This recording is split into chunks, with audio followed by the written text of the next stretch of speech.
خبر د مخابراتي وزارت هغه کارکونکي چې جماعت لمانځه ته حاضر نشي د شریعت مطابق سزا ورکول کیږي. نور حال را سره په ویډیو کې وګورئ او ډیو کلیک چینل در سره سبسکرایب کړئ. په سلامونو محرک علیکم. د مخابراتي معلوماتي ټکنالوژي وزارت دغه کارکونکي د خبرداري ورکول کیږي چې په دغه وزارت کې د جماعت لمانځه ته حاضر نشي د اسلامي شریعت مطابق چلن ورسره کیږي.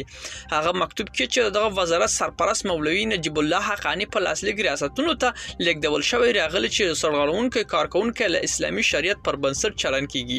په دغه مکتوب کې راغلی چې تر اوسه څو ځله طالبان امر بالمعروف و نهي عن المنکر وزارت دولتي بنسټونو ته خبرداري ورکړي چې په دولتي کارکونکو باید خپل لمونځونه په جماعت وکړي. دا په داسې حال کې چې تر دې مخکې هم دولتي کارکونکو له نور شرطونو د ګيري پریخودل د خولي او لری کولو او نیکټای او دریشینه اغوستل سره مخ شوې دي. ملګرو دا وزموږ چمتو شوی ویډیو کستا سې دی ویډیو په اړه کوم نظر پیشنهاد لري موږ سره په کومنټونو کې شریک کړئ او د خپل ویډیوګان لپاره لمونږ سره پات شي تر بیا خې چاره.